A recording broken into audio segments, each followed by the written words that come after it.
చనిపోతే మనం నీతిమంతులు కాదు. చాలా మంది అంటారు, నేను చాలా నీతిగా బ్రతుకుతున్నానండి, చాలా నీతిగా జీవిస్తున్నానండి, నేను చాలా నీతిగా చాలా క్రమముగా ఉంటున్నాను అని చెప్పుకునేవారు లేకపోలేదు. వీళ్ళరా ధర్మశాస్త్ర సంబంధమైన నీతి వలన ఏ ఒక్కడు కూడా పరిశుద్ధుడు కాలేడు. ధర్మశాస్త్ర సంబంధమైన నీతి వేషధారణతో కూడినటువంటిదే. సుమారు 600 ఆజ్ఞలు ఉన్నాయి, 10 ఆజ్ఞలు కాదు కానీ 600 ఆజ్ఞలు ఉన్నాయట పాత నిబంధనలో. మోషే ద్వారా ధర్మశాస్త్రం దేవుడిచ్చాడు. అయితే ఆ ధర్మశాస్త్రం ఆ ఆజ్ఞలన్నీ కూడా 600 పైబడి ఉన్నాయట. ఈ 600 ఆజ్ఞలు ఎవరు కూడా పాటించలేరు కూడా. ఒకవేళ పాటించిన ఏ ఒక్కరు కూడా నీతిమంతుడు కాలేడు. పాటించినా నీతిమంతులు కాలేడు. ధర్మశాస్త్ర సంబంధమైన నీతి ఎటువంటిది అనంటే, పిల్లరా లోపల అంతరంగంలో నీతి కనబడదు కానీ పైకి నీతిమంతులుగా కనబడుతూ ఉంటారు. పైకి నీతిమంతులుగా కనబడతారు. అనగా శాస్త్రంలో పరిచయలు అలాంటి నీతి, శాస్త్రంలో పరిచయల యొక్క నీతి లాంటిది. అందుకే ప్రభు వారి గురించి అన్నాడు, మీరు ఏంటన్నా వేషధారులు అని ప్రభు చెప్పాడు. వారు అనుకుంటున్నారు మేము నీతిమంతులు అనుకుంటున్నారు, అని ప్రభు అన్నాడు వారు ఎవరంట? వేషధారులు అని అన్నాడు. అందుకే ప్రభు చెప్పిన మాట చూడండి ఒకసారి. మత్తయి సువార్త 5వ అధ్యాయం 20వ వచనం. శాస్త్రుల నీతి కంటేను పరిచయుల నీతి కంటేను మీ నీతి అధికము కాని యెడల మీరు పరలోక రాజ్యములో ప్రవేశింపరు. శాస్త్రుల నీతి కంటే పరిచయుల నీతి కంటే మీ నీతి అధికము కాని యెడల ఏంటంటే పరలోక రాజ్యములో ప్రవేశింపరు. వాళ్ళు ఏమనుకుంటున్నారు? మేము ధర్మశాస్త్రాన్ని పాటిస్తున్నాం కాబట్టి మేమే నీతిమంతులం. ప్రభు అంటున్నాడు మీరు వేషధారులు, చాలా చక్కగా కనపడుతున్నారు కానీ అంతరంగంలో పాపం ఉంది. దొంగతనం చేయకూడదు, వ్యభిచారం చేయకూడదు, నరహత్య చేయకూడదు, ఒకరిని మోసం చేయకూడదు. ఇవన్నీ పైకి కనబడుతున్నాయి కానీ హృదయంలో మాత్రం ఉన్నాయి అవి. ఏమండి? హృదయం అంతరంగంలో మాత్రం పాపమునకు చోటుంది కానీ పైకి మాత్రం నీతిమంతులుగా కనపడుతూ ఉన్నారు. ఇది ఏ నీతి అయ్యానంటే ధర్మశాస్త్ర సంబంధమైన నీతి. పైకి నీతిమంతులుగా కనబడుతున్నారు. ఇది పాపమని తెలుసున్నా పైకి నీతిమంతులుగా కనబడుతున్నారు. ద్వేషించకూడదు అని బైబిల్ చెప్తుంది. అంటే ధర్మశాస్త్రం ద్వేషించకూడదు, ఒక వ్యక్తిని ద్వేషించకూడదు అని అంటే పైకి చూపిస్తున్నారు కానీ అంతరంగంలో మాత్రం అది పోవట్లేదు. వ్యభిచరించకూడదు ధర్మశాస్త్రం చెప్తుంది. పైకి నీతిమంతులుగా కనబడుతున్నారు కానీ అంతరంగంలో ఆ కోరికలు, ఆ పాప సంబంధమైనటువంటి కోరికలు అంతరంగంలో ఉంటున్నాయి. ఎవరి దొంగిలించకూడదు, పైకి నీతిమంతులుగా కనబడుతున్నారు కానీ లోపల మాత్రం అవి చచ్చిపోవటం లేదు. అంతరంగంలో అవి అలాగే ఉంటున్నాయి. నరహత్య చేయకూడదు, ధర్మశాస్త్ర సంబంధమైన నీతి. పైకి చాలా పరిశుద్ధంగా కనబడుతున్నారు, లోపల మాత్రం ద్వేషం పెంచుకుంటున్నారు. ఇది ధర్మశాస్త్ర సంబంధమైన నీతి. అందుకే ప్రభు అంటున్నాడు, శాస్త్రుల నీతి కంటేను పరిచయ నీతి కంటే మీ నీతి అధికము కాని యెడల మీరు పరలోక రాజ్యములో ప్రవేశించారు. అందుకే ప్రియులారా, యేసు ప్రభు వారు చెప్తున్నారు, మొదట నీతిని రాజ్యమును వెదకాలా. ఇలా చాలా ప్రాముఖ్యమైనటువంటి విషయం ఇది. నువ్వేది కనుగొన్నా ఏది కనుగొనకపోయినా ప్రభు చెప్పిన మాటకు మనం లోబడాలా. దేవుని నీతి వేరు, ధర్మశాస్త్ర సంబంధమైన నీతి వేరు. దేవుని నీతి ఎటువంటిదనంటే అంతరంగంలో శుద్ధి చేసేటువంటిది దేవుని యొక్క నీతి. దేవుని నీతి యేసు క్రీస్తు ప్రభు ద్వారా కృప వలన ప్రియులారా మనలను ఆయన నీతిమంతులుగా చేయడానికి ఆయన ఇష్టపడుతున్నాడు. రోమాపత్రిక 3వ అధ్యాయంలో మనం చూస్తే చూడండి, ఒకసారి కొన్ని మాటలు చదువుకున్నాం. రోమాపత్రిక 3వ అధ్యాయం 20వ వచనం నుండి చదువుతుంది. ఏలయనగా ధర్మశాస్త్ర సంబంధమైన క్రియల మూలముగా ఏ మనుష్యుడును ఆయన దృష్టికి నీతిమంతుడని తీర్చబడడు. ధర్మశాస్త్రం వలన పాపమనగా ఎట్టిదో తెలియజేయబడుచున్నది. ఇట్లుండగా ఇట్లుండగా ఇలాంటి పరిస్థితుల్లో ఉండగా ఏంటంట, ధర్మశాస్త్రములకు వేరుగా దేవుని నీతి బయలుపరచబడుచున్నది. దానికి ధర్మశాస్త్రమును ప్రవక్తలను సాక్ష్యమిస్తున్నారు. అది యేసుక్రీస్తునందరి విశ్వాసమూలమునదై నన్ను వారందరికీ కలుగు దేవుని నీతి అయి ఉన్నది. ఎవరి ద్వారంట దేవుని నీతి యేసుక్రీస్తు ప్రభు ద్వారా మనలను నీతిమంతులుగా చేస్తున్నాడు. యేసుక్రీస్తు ప్రభు ద్వారా ఆయన మనలను నీతిమంతులుగా చేస్తున్నాడు. ధర్మశాస్త్ర సంబంధమైన నీతి వలన ఏ ఒక్కరిని కూడా నీతిమంతులుగా తీర్చబడదు. ధర్మశాస్త్రం పాపం ఎట్టుదో తెలియజేయబడింది కానీ, పాపమేంటో తెలుసుకోవడానికి ధర్మశాస్త్రం ఉపయోగపడింది కానీ, పాపము నుండి విడిపించడానికి ధర్మశాస్త్రానికి ఏమాత్రం కూడా శక్తి లేదు. కాబట్టి ప్రభునందు ప్రియమైనటువంటి వాళ్ళరా, యేసుక్రీస్తు ప్రభునందు విశ్వాసమూలముగా నన్ను వారందరికీ దేవుడు ఏం చేస్తున్నాడట, దేవుని నీతిని ఆయన మనకు కలుగు చేస్తూ ఉన్నాడు. రాత్రికాల సమయంలో పిల్లల పైకి మనం నీతిమంతులుగా కనబడవచ్చు కానీ దేవుని నీతి యేసుక్రీస్తు ప్రభు ద్వారా కలిగినటువంటి నీతి మనలోనికి రావాలి. యేసు ప్రభు అన్నారు, నాలో కాపుకున్నట్టు మీలో ఎవరైనా స్థాపించగలరా అని ప్రభు ప్రశ్నించారు. అంటే యేసు ప్రభు ద్వారా కలిగే నీతి ఏంటో తెలిసిన లోపల అంతరంగంలో అలాంటి స్వభావం కనబడదు, పాప సంబంధమైన స్వభావం కనబడదు. యేసుక్రీస్తు ప్రభునందు విశ్వాసం ఉంటుంది ద్వారా పాప సంబంధమైనటువంటి క్రియలు మన హృదయంలో ఏమాత్రం కూడా ఉండవు.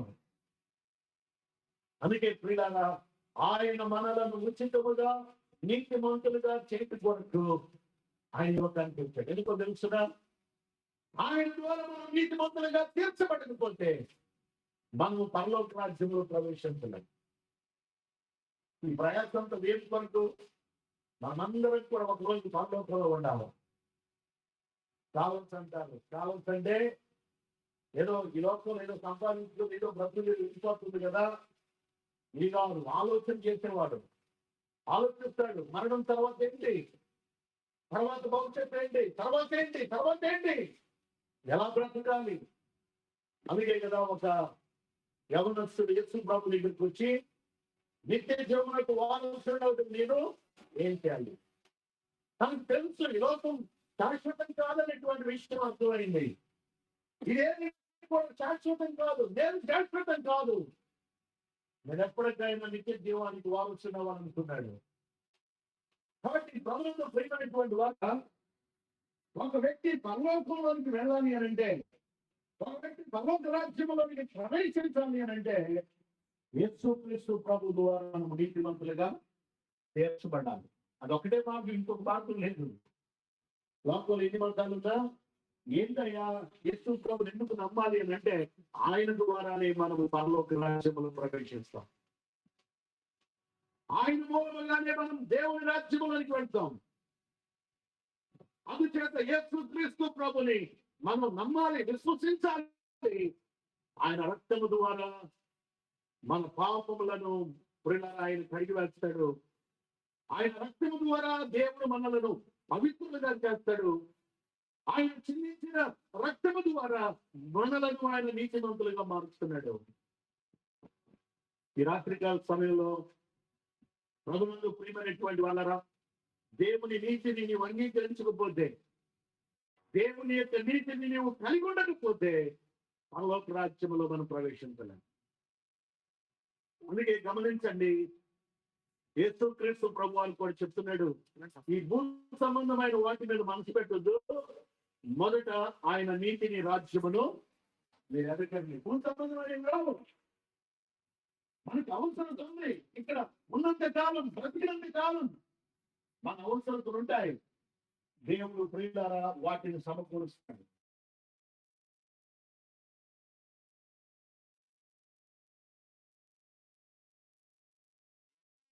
దేవునికి ముందుగానే తెలుసును గనక వీటిని గురించి మనసు పెట్టద్దు. ఈ భూ సంబంధమైన వాటిని గురించి మనసు పెట్టద్దు. మొదట ఆయన నీతిని, రాజ్యమును వెరకండి. ఎంత అవసరం అండి? నువ్వు నీతిమంతుడిగా తీర్చబడ్డావా? నేను బాప్తిస్మం తీసుకున్నానండి, నేను రక్షణ పొందానండి, అయ్యా నేను ఫలానా సంవత్సరంలో, అయ్యా నేను కూడా ఇలాంటి సభల్లో బాప్తిస్మం తీసుకున్నానయ్యా, ఇప్పటికి 5 సంవత్సరాలు అయిపోయింది, 10 సంవత్సరాలు అయిపోయింది. ఇలా కొంతమంది అనుకుంటున్నారు. బాప్తిస్మం తీసుకున్నాం కాబట్టి నీతిమంతులు అయిపోయాం అనుకుంటున్నారు. బాప్తిస్మం తీసుకున్నావు మంచిదే, కానీ అంతరంగంలో ప్రియులారా మార్పు కలిగిందా? మంచిదే, బాప్తిస్మం తీసుకున్నావు, ఆయన పేరట ఆయన నామము ద్వారా బాప్తిస్మం తీసుకున్నాం, కానీ అంతరంగంలో ప్రియులారా శుద్ధి చేయబడకపోతే, అంతరంగంలో ప్రభు ద్వారా పరిశుద్ధత మన అంతరంగంలోనికి రాకపోతే, నువ్వు పైకి మునిగిన బాప్తిస్మం తీసుకున్న ప్రయోజనాలే. అపోస్తలుల కార్యములు 2వ అధ్యాయం చూద్దాం ఒకసారి. అపోస్తలుల కార్యములు 2వ అధ్యాయం 38వ వచనం. మీరు మారు మనసు పొంది పాప క్షమాపణ నిమిత్తము ప్రతివాడు యేసుక్రీస్తు నామమున బాప్తిస్మము పొందుడి, అప్పుడు మీరు పరిశుద్ధాత్మను వరమును పొందుదురు. చాలండి. ఇక్కడ చూడండి, ఇక్కడ అంటాడు ముందు ఏముండాలంట చెప్పండి. బాప్తిసానికి ముందు ఏముండాలంట? మారు మనసు రావాలి. మారు మనసు రావాలి. నీవు నీ జీవితం, నీ గురించి నీకు నీవుగా దేవుని సన్నిధిలో పశ్చాత్తాపడాలి. ఈ రోజుల్లో అలాంటి ఉద్యమం కనబడట్లేదు. పశ్చాత్తాపం పడే అంత ఉద్యమం రావటం లేదు. ఏదో ప్రార్థన అంటే తలదించి 4 మాటలేదో మనసులో అనుకొని ఆమెను అనగానే వెళ్ళిపోతున్నాం. నా చిన్న వయసులో నేను చూసినటువంటి అనుభవాలు, ప్రార్థన అనగానే గుళ్ళు చేసేవారు, ఏడ్చేసేవారు. కన్నీటి ప్రార్థన, కన్నీటి ప్రార్థన, కన్నీటి ప్రార్థన. ప్రార్థన రానటువంటి వారు కూడా ఏడుస్తుంది. ఎందుకు ఏడుపు వచ్చేదో తెలిసేది కాదు. ఎందుకు అలాగా పశ్చాత్తపడేవారు అనంటే, పరిశుద్ధాత్మ దేవుడు వారిని ఒప్పింపజేసేవాడు. పేతురు కూడా అంటున్నాడు, మీరు మారు మనసు పొందాలా. ఇశ్రాయేలీయులతో మాట్లాడుతున్నటువంటి మాట. మీరేమనుకుంటున్నారు? మేము అబ్రహాం సంతానం, మేము చాలా గొప్పవాళ్ళం, మేము చాలా నీతిమంతులం మీరు అనుకుంటున్నారు. కానీ నీతిమంతుడైనటువంటి యేసుక్రీస్తు ప్రభువుని మీరు ఏం చేశారు? సిలువేశారు, సిలువకు అప్పగించారు. ఆయన మీరు చంపారు. ప్రభునందు ప్రియులారా, పేతురు ఆ వర్తమానం అందిస్తూ ఉంటే వారి హృదయాలు గుచ్చబడ్డాయట, వారు నొచ్చుకున్నారట, పశ్చాత్తాపడుతున్నారు. పేతురు అంటున్నాడు, మీరు మారు మనసు పొందాలా. మారు మనసు పొంది రక్షణ అనుభవానికి రావాలా.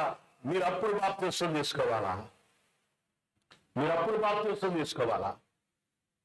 కొంతమంది బాప్తిస్మం ఉద్దేశం ఏంటంటే ఏదో బాధలు పోతాయని, ఏమండి పరిస్థితులను బట్టి పిల్లలు అనుకుంటూ ఉంటారు బాప్తిస్మం తీసుకోవాలని. లోకంలో బాధలు పోతాయో లేవో మనకు తెలియదు, కానీ రక్షణ నిశ్చయితతో కూడినటువంటి బాప్తిస్మం తీసుకోవాలా. ఏ బాప్తిస్మం అంట? రక్షణ నిశ్చయితతో కూడిన బాప్తిస్మం. ప్రియులారా, ఒకసారి ఒక చిన్న ఉదాహరణ మీకు సహాయకరంగా ఉండడానికి మాట చెప్తున్నాను. ఇలాగే ప్రియులారా, ఆ సువార్త సభలు జరుగుతూ ఉంటే యాప చెట్టు కూడా వెళ్ళిందట. యాప చెట్టు ఆ సువార్త సభలకి వెళ్ళి ఆ యాప చెట్టు అనుకుందట, మనసు మార్చుకొని నాకు ఇలాంటి ఫలాలు నాకు వద్దు అని ఆ యాప చెట్టు దులిపేసుకుందట. అవి చాలా చేదుగా ఉంటాయి కదా, దులిపేసేసుకొని ఇప్పటి నుంచి నేను ఏంటంటే బాప్తిస్మం తీసుకొని మారు మనసు పొంది చాలా నీతిగా బ్రతకాలనుకుందట యాప చెట్టు. సంవత్సరం గడిచిన తర్వాత చెప్పండి, మళ్ళీ ఏ కాయలు వచ్చాయి? మళ్ళీ ఏ కాయలు వచ్చాయి? యాప చెట్టుకి యాపకాయలే వస్తాయి.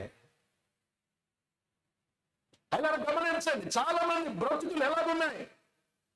అంతరంగంలో మార్పు లేదు, వారంతటి వారే అనుకుంటున్నారు నీతిమంతులం మేము, బాప్తిసం తీసుకున్నాం, హృదయమేమో దేవునికి దూరంగా ఉంది. వారి యొక్క ఆలోచనలు, వారి యొక్క ఉద్దేశాలు ఇవన్నీ దేవునికి దూరంగా ఉంటున్నాయి. అయ్యా 5 సంవత్సరాల క్రితం మేము బాప్తిసం తీసుకున్నామండి. బాప్తిసం తీసుకున్నావు, కానీ అంతరంగంలో మారు మనసు కలిగిందా? లోకం నుండి వేరు చేయబడ్డావా? అందుకే రాత్రికాల సమయంలో ప్రభు మనతో మాట్లాడుతున్నాడు. ఏంటంటే మొదట ఏం చేయాలా? ఆయన నీతిని రాజ్యమును మనం వెతకాల. ఆయన నీతి పరిశుద్ధమైంది, మనము కూడా పరిశుద్ధంగా బ్రతుకుతాం. ధర్మశాస్త్ర సంబంధమైన నీతి కాదు, కానీ ఆయన మూలముగా కలిగిన నీతి ప్రియులారా మనం పొందుకోవాలి. ఆయన ద్వారా, యేసుక్రీస్తు ప్రభు ద్వారా మనం నీతిమంతులుగా మార్చబడాలి. కొరింథీయులకు రాసినటువంటి 2వ పత్రికలో మనం చూస్తే 5వ అధ్యాయం చూడండి, 21వ వచనం.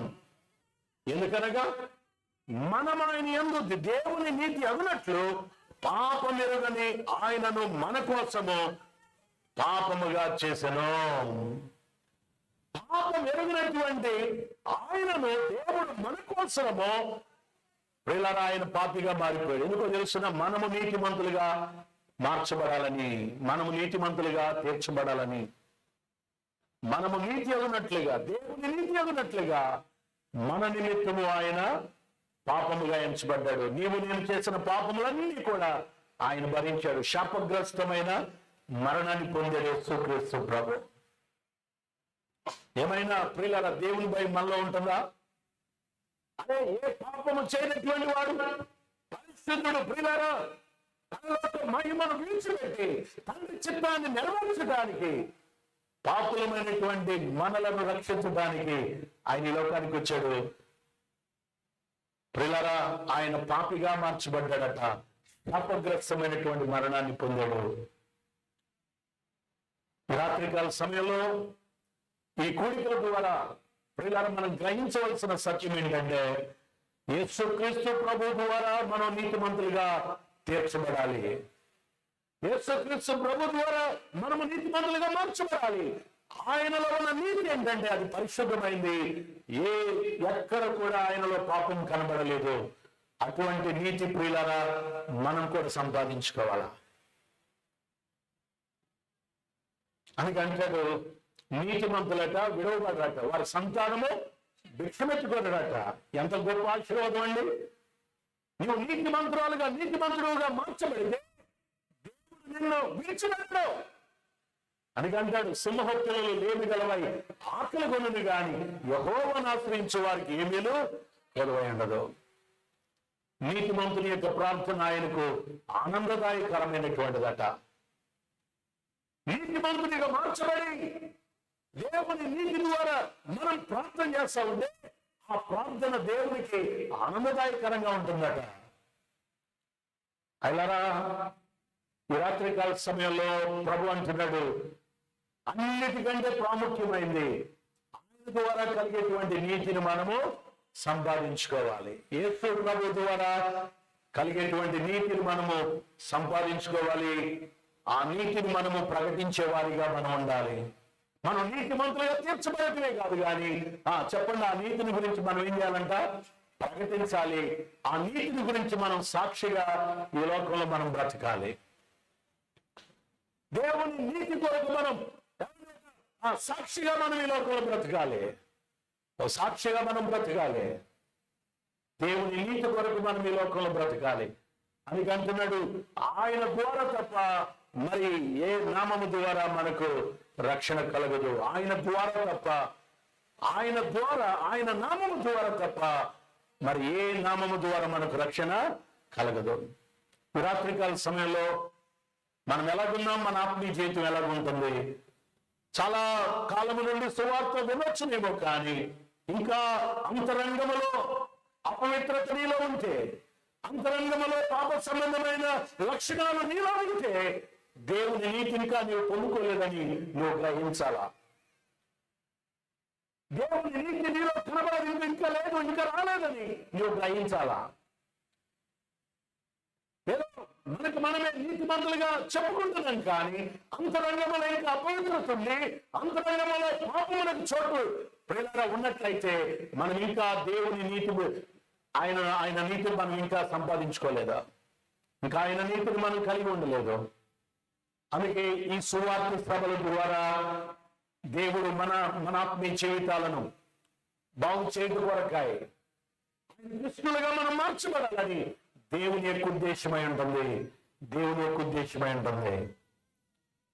చూడండి ఒకసారి హెబ్రీయులకు రాసిన పత్రిక 11వ అధ్యాయంలో మనం చూస్తే, హెబ్రీయులకు రాసిన పత్రిక 11వ అధ్యాయం 7వ వచనం, విశ్వాసమును బట్టి నోవహు అది వరకు చూడని సంగతులను గురించి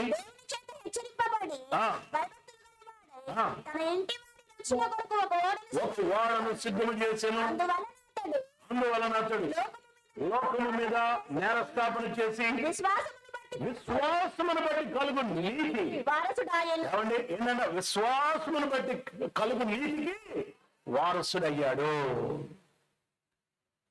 ఎంత ధన్యత అండి, ఎంత ధన్యత ప్రియులారా ఈ లోకంలో.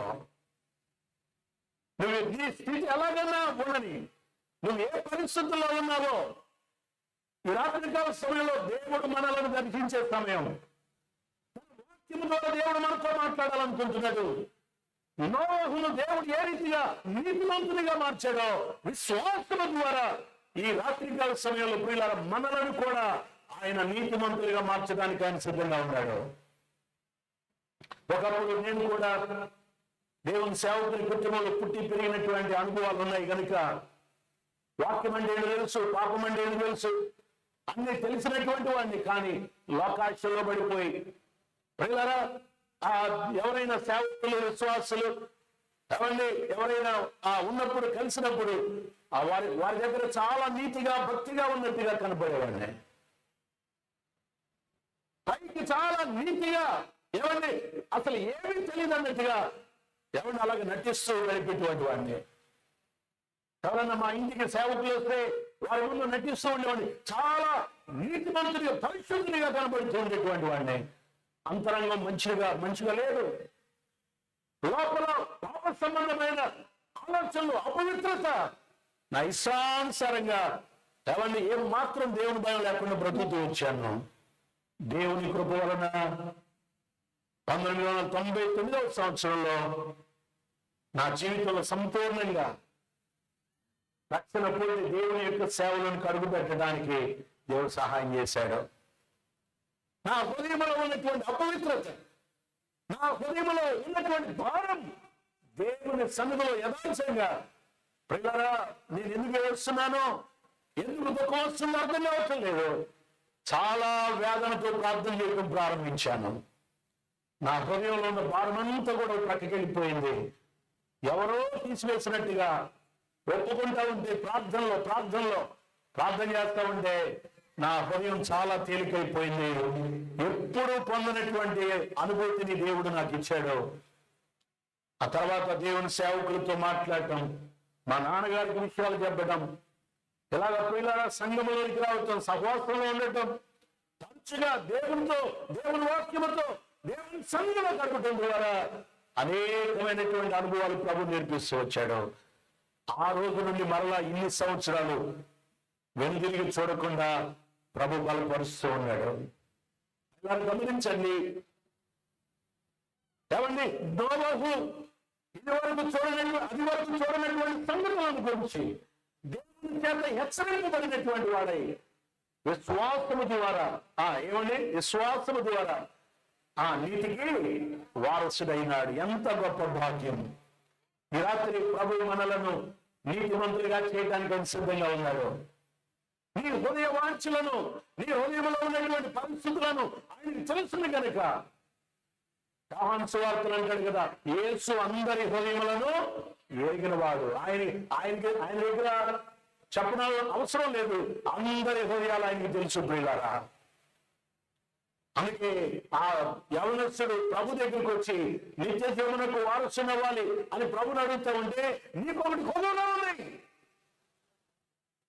నీకున్న సమస్తాన్ని విడిచిపెట్టి ఏంటంటే పేదలకి దాన్ని పంచిపెట్టి నువ్వు వచ్చి నీవు నన్ను వెంబడించు, వచ్చి నీవు నా మాట విను, నన్ను వెంబడించు అని ప్రభు చెప్పాడు.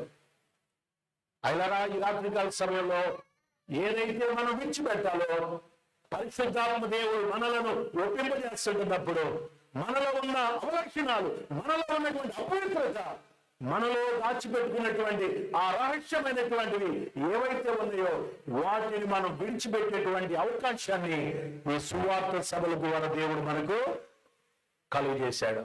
నువ్వు ఒప్పుకుంటావో దాచిపెట్టుకుంటావు నీ ఇష్టం. నువ్వేం కోరుకుంటావు, ఆశీర్వాదన్నా శాపాన్నా, అది నీ ఇష్టం. నువ్వు ఒప్పుకున్నావా ఆశీర్వదింపబడతావు. నీ హృదయంలో ఏదైతే పరిశుద్ధాత్మ దేవుడు ఒప్పుంప చేయడానికి ఏదైతే ప్రేమిస్తున్నాడో వాటిని ఒప్పుకున్నట్లయితే నువ్వు ఆశీర్వదింపబడతావు, ఖచ్చితంగా ఆశీర్వదింపబడతావు. ప్రియులారా, దేవుని వాక్యాన్ని నమ్మండి. ప్రభు అంటున్నాడు, నీతిని రాజ్యమును వెతకండి, అప్పుడు అవన్నీ కూడా మీరు దేని గురించి కూడా చింతించవలసిన అవసరత లేదు. దేని గురించి చింతించదు. కుటుంబం గురించా, బిడ్డల గురించా, అప్పుల గురించా, ఆర్థిక సమస్యల, వ్యాధుల, రోగాల, బాధల, అవేమైనా కానివ్వండి, వాటిని గురించి ప్రభు అంటున్న మాట ఏంటంటే వాటిని గురించి మీరు చింతించొద్దు. మొదట నీతిని రాజ్యాన్ని వెతకండి. వెతుకుతారా? ఈ సభల్లో ప్రియులారా, అయ్యా నోవహుకు మీరు ఏ రీతికైతే ఆ నీతిని అనుగ్రహించారో విశ్వాసము ద్వారా, ఇదిగో నేను కూడా ఆ నమ్మకంతో వచ్చాను, విశ్వాసంతో వచ్చాను. ఈ సభల్లో నన్ను నీతిమంతుడిగా చేయండి, నన్ను నీతిమంతురాలుగా మార్చండి. దేవుని నీతి అది ఎంత ఆశీర్వాదకరమైంది. దేవుని నీతి మన హృదయంలో ఉన్నట్లయితే, మనలోనికి వచ్చినట్లయితే ప్రియులారా, మనం ప్రభు కొరకు బ్రతుకుతాం, ప్రభు కొరకు సాక్షిగా బ్రతకడానికి మనము ఇష్టపడతాము. లోక సువార్తలో 18వ అధ్యాయం ఒకసారి చూడండి. లోక సువార్త 18వ అధ్యాయం 9వ వచనాన్ని చదువుకుందాం. తామే నీతిమంతులమని తమ్ము నమ్ముకుని ఇతరులను తృణీకరించు కొందరితో ఆయన ఈ ఉపమానము చెప్పాను. చాలండి. ఏంటంట? తామే నీతిమంతులు ఎలాగయ్యారు? ఎలాగా వారంతటి వారు ఎలాగ నీతిమంతులు అవుతారు? జాగ్రత్త సుమా. ప్రభు అంటున్నాడు, వారంతటి వారే తమకు తామే అనుకుంటున్నారు, నీతిమంతులు అనుకుంటున్నారు. ఎలాగ సాధ్యమది? సాధ్యం కాదు. యేసు ప్రభు ద్వారా తప్ప మరి ఏ నామము ద్వారా మనకు రక్షణ కలగ నీతిమంతులుగా తీర్చబడడం. ఆయన ద్వారానే మనం నీతిమంతులుగా తీర్చబడతాం. కానీ ఇక్కడ ప్రభు అంటున్నాడు, శాస్త్రులు, పరిసయ్యులు వాళ్ళ ఆలోచనలు ఏంటంటే తమకు తామే నీతిమంతులుగా అనుకుంటున్నారట. అతిశయపడుతున్నారు, గర్వపడుతున్నారు. వారమునకు 2 సార్లు ఉపవాసం ఉంటాం, తల్లిదండ్రులను సన్మానిస్తాం, దొంగిలించే వాళ్ళం కాదు, అబద్ధాలు మాట్లాడే వాళ్ళం కాదు, మోసం చేసే వాళ్ళం కాదు. ఇలాగా వారంతటి వారే నీతిమంతులని వారు భావిస్తున్నారు. పిల్లరా, ఏ వ్యక్తి కూడా అలాగే నీతిమంతుడు కాలేడు. కానీ చెప్పండి, సుంకరి, ఒక పాపి, సుంకరి ప్రియులారా నీతిమంతుడిగా తీర్చబడ్డాడు. పాపినైన నన్ను ఏమని ప్రార్థన చేశాడు? పాపినైన నన్ను కరుణించు. అయ్యా, ఆకాశం వైపు కన్నులెత్తి చూడటానికి నాకు ధైర్యం చాలటలేదు. ఆకాశం నీ సింహాసనం, భూమి నీ పాదపీఠం అయ్యా. కాబట్టి పాపినైన నన్ను కరుణించు. అతడు గుర్తించాడు, నేను పాపిని, ఆయన పరిశుద్ధుడు అని గుర్తించాడు. దేవుడు చెప్పండి, సుంకర్ని దేవుడు ఏం చేశాడంటే నీతిమంతునిగా తీర్చాడు. ఈ రాత్రి ఈ సువార్త సభల్లో, ఈ 3 దినాలు జరుగుతున్నటువంటి సువార్త సభల్లో దేవుని సేవకులు అందించేటువంటి వర్తమానాల ద్వారా నేను మనము నీతిమంతులుగా తీర్చబడాలి. అదే దేవుని యొక్క ఉద్దేశం.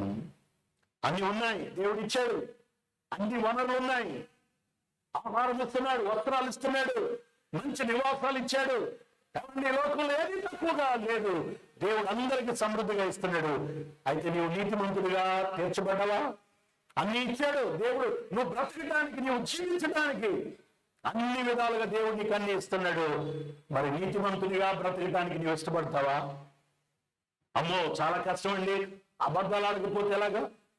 ఒక ఆయన ఇలాగే అన్నాడు, బ్రదర్ మంచి ఉద్యోగం వచ్చింది, నీ కుటుంబాన్ని చక్కగా పోషించుకుంటున్నావు, కావలసినవన్నీ దేవుడు నీకు ఇస్తున్నాడు, ఎవరిని ప్రమోషన్ వచ్చింది, చక్కగా దేవుడు నీకు బిడ్డలు ఇచ్చాడు, వారికి కూడా మళ్ళీ ఆ కుటుంబాలు ఏర్పడ్డాయి, అన్ని దేవుడు చక్కగా ఇచ్చాడు కదా అని అంటే మారుమనసు పొందవచ్చు కదా, బాప్తిసం తీసుకోవచ్చు కదా, ప్రభువు కొరకు సాక్షిగా బ్రతకొచ్చు కదా అంటే ఆయన అన్న మాట ఏంటంటే, పాక్షి గారు ఇప్పుడు కాదండి, రిటైర్డ్ అయిన తర్వాత తీసుకుంటానండి. ఎప్పుడంట? ఎప్పుడు తీసుకుంటాడంటే బాప్తిసం? రిటైర్డ్ అయిన తర్వాత. నువ్వు రిటైర్డ్ అయ్యేదాకా ఉంటావా? ఏమండి, సువార్త వినేటప్పుడే దేవుడు నీకు అవకాశం ఇచ్చాడు. ఆయన కృప అంటే నీకు సువార్త ఏమండి వినిపించడం ఆయనకుంటా, సువార్త వినేటువంటి అవకాశాన్ని దేవుడు నీకు ఇచ్చాడు అని అంటే అది కృప.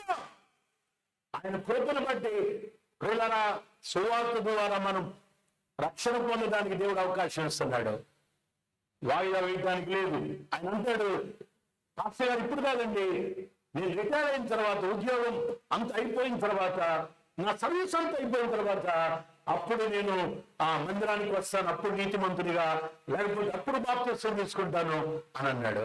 ఏంటి ఈ లోపు ఏంటి కారణం ఏంటనంటే, ఏమంటే ఉద్యోగంలో అబద్ధాలు ఆడాలి. ఏంటంట? ఉద్యోగంలో నేను చేసే ఉద్యోగంలో అబద్ధాలు ఆడాలి, ఆ రికార్డు రాసేటప్పుడు కొన్ని మరి రాయాలి, కొన్ని కల్పించి రాయాలి, కొన్ని ఉన్నాయంటే కొన్ని సమస్యలు ఉన్నాయి.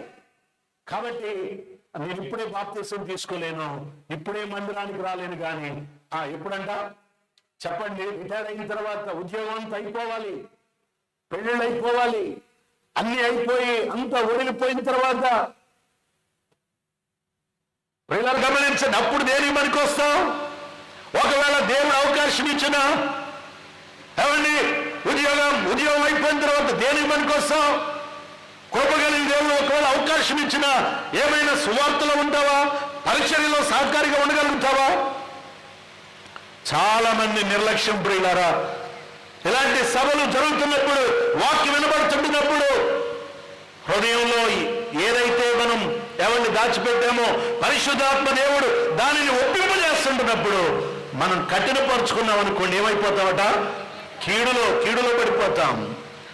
పరిశుద్ధాత్మ దేవుడు ఒప్పింపజేస్తున్న మన హృదయాన్ని కఠినపరుచుకుంటే మనం కీడులో పడిపోతాం.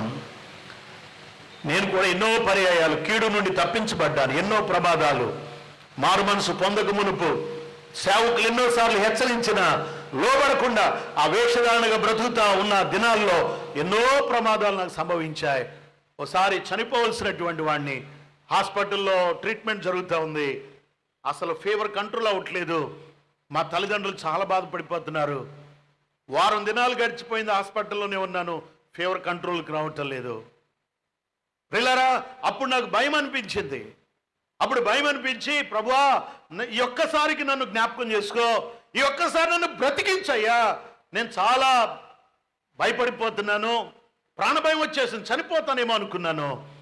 మా తల్లిదండ్రులు ప్రార్థనలు ఉన్నాయి, అనేక మంది చేసిన ప్రార్థనలు ఉన్నాయి. ప్రియులారా, ఎందుకో దేవుడు నన్ను ప్రేమించి అలాంటి భయంకరమైన పరిస్థితులను కూడా దేవుడు కాపాడుతూ వచ్చాడు. నేను ఒక అజ్ఞానిగా, ఒక పశువుగా, ఒక మూర్ఖునిగా ప్రియులారా నేను అబద్ధమాడాను. నన్ను బ్రతికిస్తే నేను మారు మనసు పొందుతానయ్యా, ఈ హాస్పిటల్ నుండి ఇంటికి వెళ్ళిన తర్వాత అయ్యా నేను మారు మనసు పొందుతాను, బాప్తిసం తీసుకుంటానని ఇలాగ ఎన్నెన్నో మాటలు చెప్పాను. కానీ ఒక నెల గడిచిపోయేసరికి మళ్ళీ మర్చిపోయాను. ఆరోగ్యం వచ్చింది, బాగున్నాను, మళ్ళీ నా ఇష్టానుసారంగా లోకంలో బ్రతకడం ప్రారంభించాను. అయిలారా గమనించండి, దేవుడు జ్ఞాపకం చేసుకుంటున్నాడు అని అంటే దాని ఉద్దేశం ఏంటో తెలుసునా? ఆయన ఇంకా కృప చూపిస్తున్నాడు. ఏ ఒక్కరూ నశించిపోవడం దేవునికి ఏమాత్రం కూడా ఇష్టం లేదు. నీవు నేను నశించిపోవడం దేవునికి ఇష్టం లేదు. ప్రేమ కలిగిన దేవుడు సువార్త ద్వారా మనలను ఆయన రక్షించుట కొరకై, మన పాపముల నుండి మనలను విమోచించుట కొరకు ఆయన క్రయధనముగా ఆయన శిలువ మరణం పొందాడు. ప్రియులారా, భయంకరమైనటువంటి వేదన అనుభవించాడు. ఎవరి కొరకు తెలుసునా? మన రక్షణ కొరకే, మన విమోచన కొరకే, మనలను నీతిమంతులుగా చేయటానికి ఆయన భరించాడు, నోరు తెరవలేదట. అన్యాయమైనటువంటి తీర్పును పొందినప్పటికీ, అంత భయంకరమైన శ్రమ అనుభవిస్తున్నా ఆయన మాట్లాడలేదు, మౌనంగా ఉన్నాడు. ఆయన ఎందుకు అలాగ సహించాడు అనంటే, ఇదిగో నీ రక్షణ కొరకు, నా రక్షణ కొరకు, మనందరము కూడా రక్షణ పొందాలని దేవుని యొక్క సంకల్పమై ఉంటుంది. ఈ రాత్రికాల సమయంలో దేవుని నీతిని మనం గుర్తెరిగే వారిగా ఉండాలా. మీ నీతి శాస్త్రుల నీతి కంటేను, పరిసయ్యుల నీతి కంటే అధికము కాని ఎడల మీరు పరలోక రాజ్యములో ప్రవేశించరు. మరి ఎలాగా? నువ్వు వచ్చిన దారిలోనే వెళ్ళిపోతావా? నువ్వు వచ్చినట్టుగానే, కూర్చున్నట్టుగానే అయిపోతాయి. 2-3 రోజుల్లో ఈ సభలు కూడా అయిపోతాయి. అయితే నువ్వు పశ్చాత్తాపడకుండా నీ రహస్య పాపములు, నీ దోషములు, నీ అపవిత్రత నీ హృదయములోనే దాచిపెట్టుకుని వెళ్ళిపోతావా? దేవునికి ఎంతకాలం ఇంకా దూరంగా జీవిస్తావు? దేవుడు నిన్ను దర్శిస్తున్నా, ఇంతగా ప్రేమిస్తున్నా, ఎందుకు ఇంకా దేవునికి దూరంగా బ్రతకాలనుకుంటున్నావు? ఆయన ప్రేమ కలిగిన దేవుడు క్షేమాన్ని ఇస్తాడు, సంతోషాన్ని ఇస్తాడు, సమాధానాన్ని ఇస్తాడు. యథార్థ హృదయంతో ఆయన సన్నిధిలో నువ్వు ప్రార్థన చేయటం ప్రారంభించు. పరిశుద్ధాత్మ దేవుడు నిన్ను బలపరుస్తాడు. ఈ రాత్రి దేవుడు మనలను అట్టి కృపలో, అట్టి స్థితిలో దేవుడు మనలను బలపరచునుగాక. మోకరించండి, ప్రార్థన చేసుకుందాం. ఈ ప్రారంభ రాత్రి ప్రభు మనలను దర్శించినట్లుగా యథార్థ హృదయంతో మనల్ని మనం తగ్గించుకొని ప్రభు వైపు చూస్తూ భారం కలిగి ప్రార్థన చేద్దాం.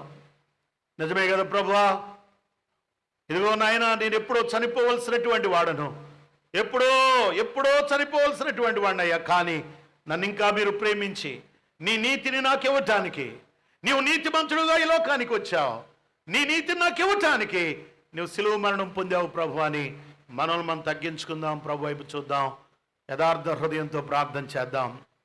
ఈ సభలు నా కొరకే నాయనా, ఈ సువార్త సభలు నా కుటుంబం కొరకు, ఇదిగో నా బిడ్డలు మారు మనసు పొందడానికి, నా రక్షణ కొరకు నాయన ఈ సువార్త సభలు ఏర్పాటు చేశారు. మీ సేవకులు ఎంతో భారముంది ప్రభువా, నన్ను రక్షించండి నాయన అని ప్రార్థన చేద్దాం. ప్రార్థన చేసుకుందాం. ప్రతి ఒక్కరము రాత్రి విన్న వాక్యమును బట్టి ప్రభు అంటూ ఉన్నాడు, మొదటిగా నా నీతిని, నా రాజ్యమును వెతకండి. ప్రభు స్టేటగా దేవుని వాక్యము ద్వారా తన దాసుని నిలబెట్టుకుని రాత్రి మనతో మాట్లాడి ఉన్నారు. మనము ఏటిని వెతకాలో, వేటి కొరకు మనము ఆలోచిస్తున్నామో ఆలోచనలు ప్రభు ఎరిగినవాడు. మీకేమి అవసరమో నాకు తెలుసును, కాబట్టి మీరు నా నీతిని, నా రాజ్యమును వెతకమని ప్రభు సెలవిస్తూ ఉన్నారు. కాబట్టి ప్రార్థన చేద్దాం. ఈ సమయంలో మన మధ్యలో దేవుని దాసులు శ్యామసుందరయ్య గారు, కామెతోపులో పనిచేస్తున్న దేవుని దాసులు శ్యామసుందరయ్య గారు ప్రార్థనలో నడిపిస్తారు. అందరం ప్రార్థన చేసుకుందాం. ఎవరు మౌనంగా ఉండవద్దు. ప్రతి ఒక్కరూ నోరు తెరిచి ప్రతి ఒక్కరము ప్రార్థన చేద్దాం. ప్రతి ఒక్కరు ఈ రాత్రి ఎవరు కళ్ళు తెరవద్దు. ఒక్క మాట దేవుని సన్నిధిలో పరిశీలన చేసుకుందాం. మనము వేటి కొరకు మనము ప్రయాసపడుతున్నామో, దేవుని రాజ్యం కొరకు, దేవుని నీతి కొరకు ప్రయాసపడుతున్నామో లేదో ప్రార్థన చేద్దాం. ప్రార్థన చేసుకుందాం. మహాపరిశుద్ధులైన మా తండ్రి, నీ ఘనమైన నామమునకు వందనాలు, స్తుతులు, స్తోత్రాలు ప్రభువా. ఎన్నో సంవత్సరాలు బట్టి నీ వాక్యాన్ని వింటున్నాం ప్రభా, కానీ మాలో మార్పు లేదు. నేను నీ సేవకుని ద్వారా ప్రభా, జాన్బాబు గారి ద్వారా ప్రభా మంచి వర్తమానం మీరు ఇచ్చారు. నేను నీ సేవకుడైన చిన్నగారిలో పెట్టిన భారం, వారి కుటుంబంలో పెట్టిన భారం అనేక మంది రక్షింపబడాలని కానీ ఏదో సంపాదించాలని కాదు ప్రభువా. ఎందుకంటే ఎంతమంది నశించిపోతున్నాం తండ్రి. నేను ఈ భయంకరమైన దినాల్లో, ఈ రాకడ దినాలు ప్రభువా, ఎన్నో సూచనలు జరుగుతున్నాయి తండ్రి, కానీ మేము వాటిని ఏమి కూడా లెక్క చేయకుండా మా ఇష్టానుసారంగా జీవిస్తున్నాం ప్రభా. మా హృదయాలు పరిశుద్ధపరచుకోవట్లేదు. పైకి మంచివారుగా కనపడుతున్నాం కానీ మా హృదయం అంతా ప్రభా చెడిపోయి నాయన ప్రభా సైతాను స్వభావంతో నిండిపోయినారు తండ్రి.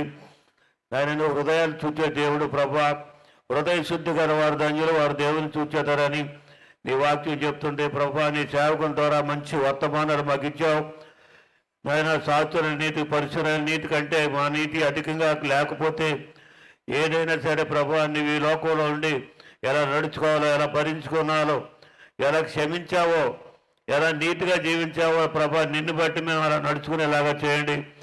కానీ ప్రతి మీటింగులో ఎన్నో సంవత్సరాలు బట్టి రావచ్చు, బాప్తిసం తీసుకోవచ్చు, రక్షణ పొందామని అనుకుంటున్నామేమో, కానీ ప్రభువా మాకు వాగ్దానాలు లేవు. ఆయన మీరు మాతో మాట్లాడటం లేదు, మా పాపాలు క్షమించట్లేదు. ఆయన ఎంతసేపు ప్రభువా మేము చేసిన పాపాలు కప్పుకుంటున్నాం కానీ ఒప్పుకోవటం లేదు, సరి చేసుకోవట్లేదు. ప్రభువా మేము సరి చేసుకుని ఆయన నీ చిత్తానుసారంగా మేము అందరం కూడా ప్రభువా నీ మహిమ రాజ్యంలో ప్రవేశించాలి కదా తండ్రి. మాకు కావాల్సింది ఈ లోకంలో ఏది అక్కర్లేదు ప్రభువా, ఏది కూడా ప్రభువా మేము తీసుకుని రాలేము. నాయన ప్రభు ప్రతీది కూడా విడిచిపెట్టి వెళ్ళిపోవాలి కదా. మేము ఎంత సంపాదించినా నీ మహిమ రాజ్యంలో ప్రభువా మా కుటుంబాలు, మేము మా బిడ్డలు నాయన ప్రభా ఏదో ఈ లోకంలో అంతా ఉండాలని మేము ఆశిస్తాం, కానీ అన్నీ మీరు ఇస్తారు. నా నీతిని, నా రాజ్యాన్ని మొట్టమొదటి వెతకండి, మీకేం కావాలో నేను ఇస్తానని నీ వాగ్దానంలో మాట్లాడుతున్నావు కదా ప్రభా. అలా నీ నీతిని, నీ రాజ్యాన్ని వెతికి యథార్థంగా పరిశుద్ధంగా నాకు జీవించి నేను మహింపచేలా చేయండి ప్రభా. ఇంకా 2 దినాలు ప్రభా జరుగుతున్నాయి కూడికల్లో కూడా. నేను ఇలా ఎంతో కాలం బట్టి వాక్యం మీద వెళ్ళిపోవటం కాదు, ఇచ్చిన తరుణాన్ని పోగొట్టుకుంటే మళ్ళీ తిరిగి వస్తుందో లేదో తెలియదు మాకు. కనుక మారు మనసు పొంది పశ్చాత్తాపంతో కన్నీరుతో ప్రార్థించుకుంటూ మా అవధేతులు సరి చేసుకుని నేను ప్రభా రక్షణ పడే వరగా చేయమని, నేను ఈ కోటాలు మరి జయకరంగా జరిగేలాగా సహాయం చేయమని యేసు పరిశుద్ధ నామములో బతిమాలి వేడుకుంటున్నాను తండ్రి. ఆమేన్.